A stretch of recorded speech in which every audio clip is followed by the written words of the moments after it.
they have not made any statement regarding that. I'd rather let the economic managers make a statement on that aspect.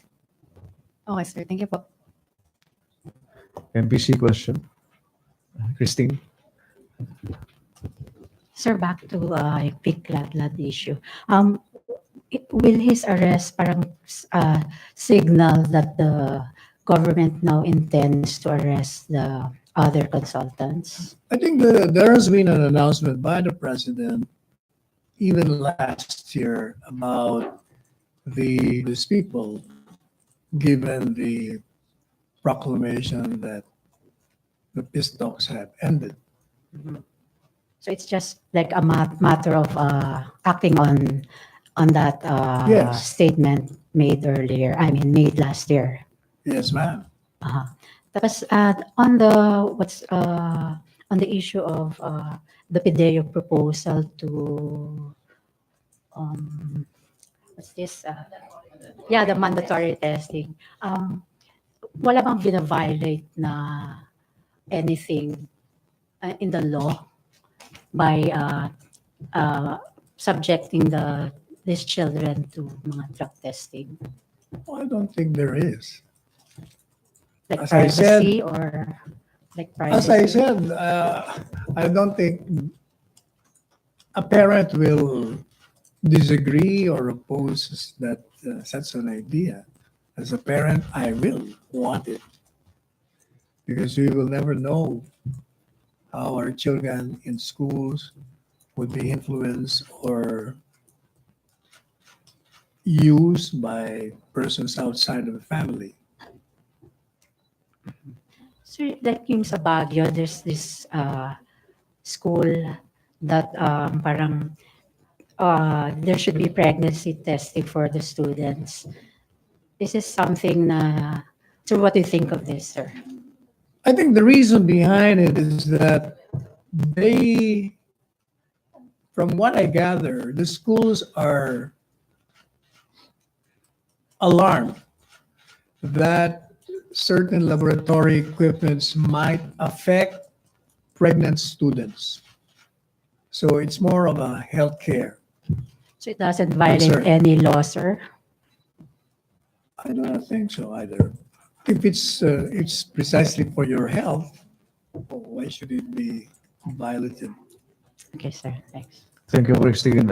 Cedric, then after Cedric, Henry, and to be followed by Nestor. Good afternoon, sir.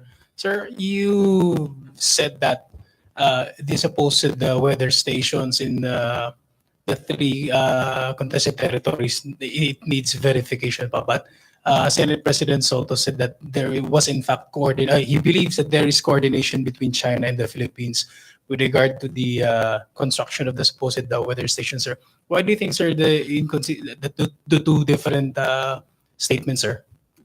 I do not know the basis of Senator Soto's statement, but I would defer to the Secretary of Foreign Affairs.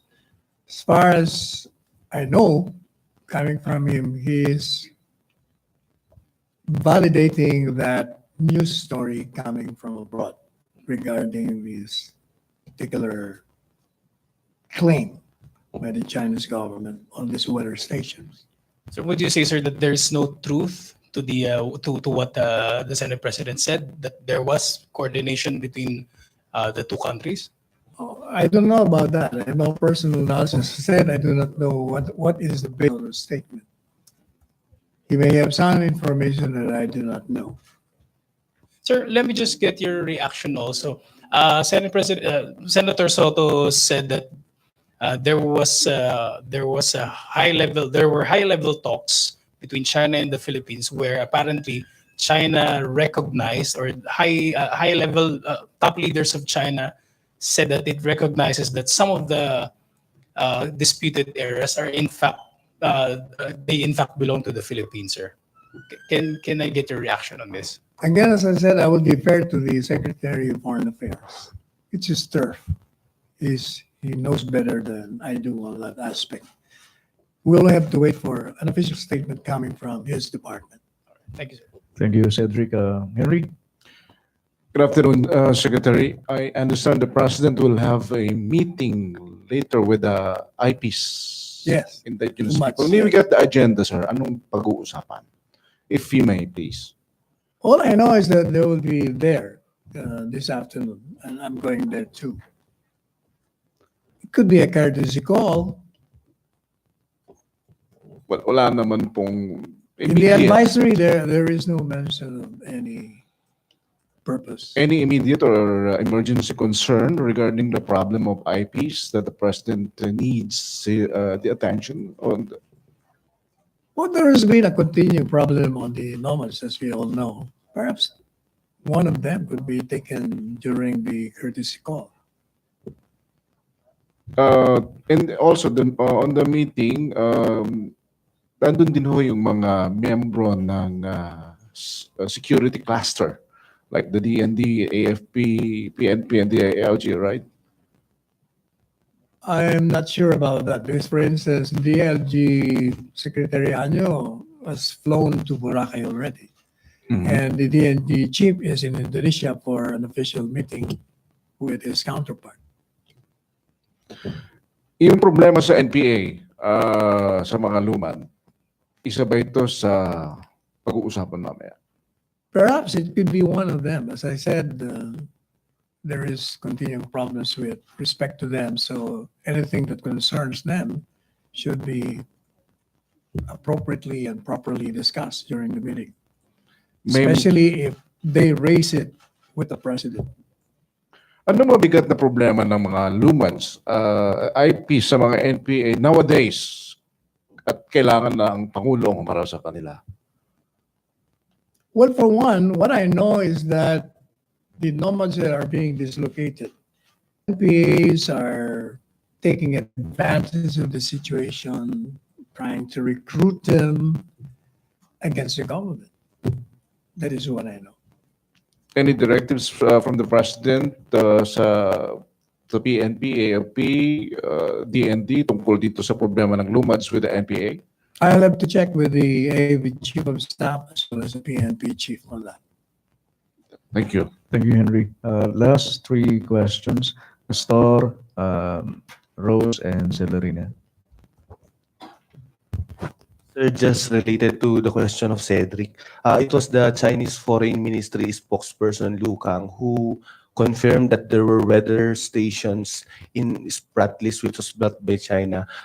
Is Malakanyang concerned about this because maritime law experts have been saying that this could beef up the military capability of China when in fact ASEAN, including the Philippines, has made a commitment to have restraint in the disputed sea? Until such time as we have validated the claim, I don't think we can make any response to that. We will wait for the official finding of the TFA. Is the pronouncement of the Chinese Foreign Ministry spokesperson not an enough validation that there are indeed weather stations in the disputed sea? It is in our own interest to validate any claim, whether it's for or against this government or for or against their own government. So what kind of validation is the government doing? So Well- once the government validate this, what will the Duterte administration do, sir? If indeed we have validated that there are indeed weather stations, what will the government do? As I said earlier, we will file a diplomatic protest. Last na lang, sir, related to that, since you had a cabinet meeting last Tuesday, and Yes. this is the last cabinet meeting before the visit of President Xi Jinping, did the president discuss any issues or concerns that the Philippines might raise during the visit of the Chinese president? No, it was not part of the agenda. So what, aside from drugs, what were the other agendas discussed during the cabinet meeting, sir? We talk about national security. We talk about the build, and other matters, but not that one. Salamat, Nestor. Last two questions. Rose. Rose, Mike, please. Yun.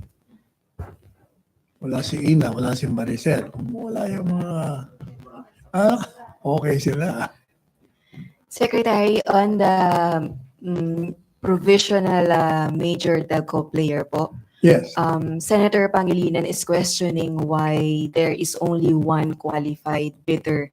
And he said, bakit po si Dennis Uy? He's questioning the expertise of Dennis Uy sa telco industry, and dapat daw po ay maingat ang pamahalaan sa pakikipagkontrata sa Chinese firm dahil po merong possibility na magaya sa CTE, NBN deal na may irregularities. There are legal requirements for the entry of a third player. In the preliminary screening, that particular corporation of the person you mentioned has passed it. From what I gather, the other bidders lack certain requirements. That is why the corporation won over them. Who are not satisfied can appeal to the committee. Rose, follow up.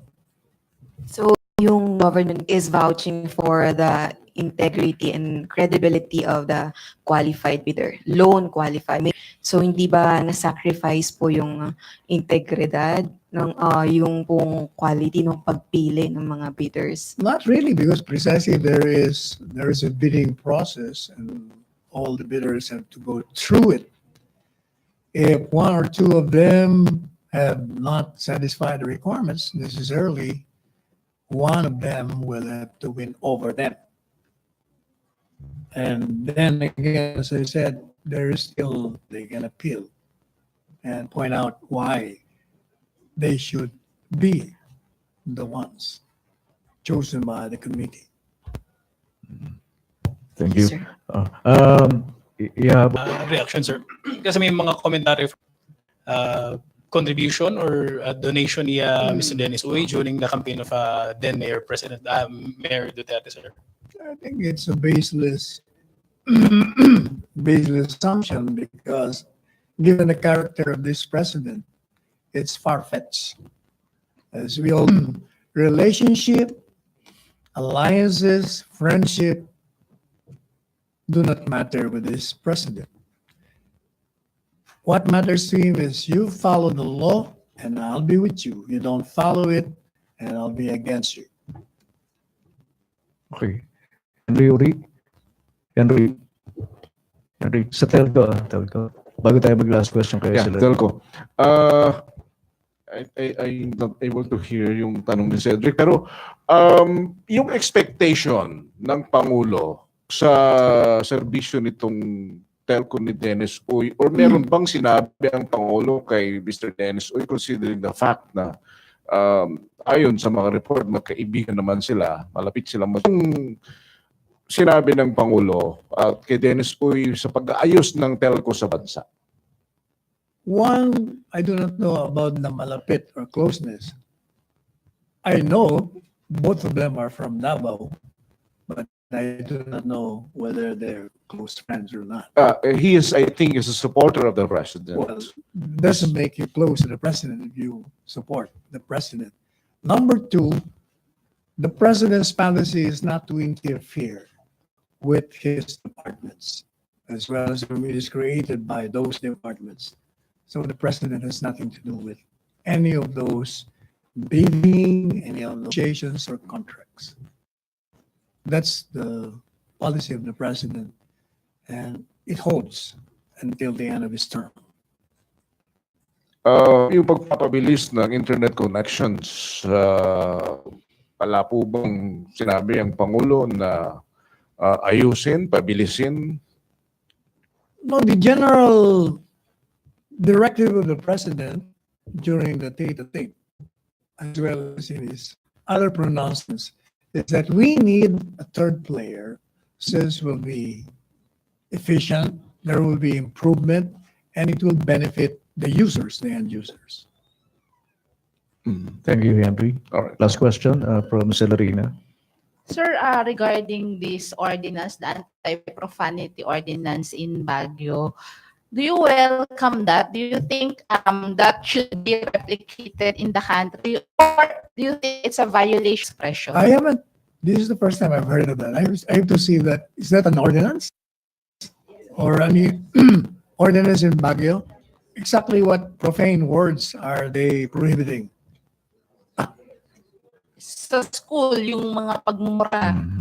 Oh, I will not oppose that kind of prohibition in school. But outside the school, or do you think other LGUs should follow that? But profane words are uttered in a moment of anger. So all of us does it. I have not heard of anyone not cursing when one is angry. So do you think that's a violation of the freedom of expression? I think even cursing is freedom of speech. For as long as you do not injure some, that is the subject of your curse. So, kumbaga, If it's just an expression, I don't think it is, or it should be prohibited. so any ordinance like that there should be no ordinance na parang nag-curtail ng freedom of expression. Yeah, definitely. It may not pass the constitutional test when it is raised before the courts. Okay. Thank you, MPC. Maraming salamat, Presidential Thank you. Spokesperson Thank Salvador you. Panelo. Back to my students of Radio Pilipinas.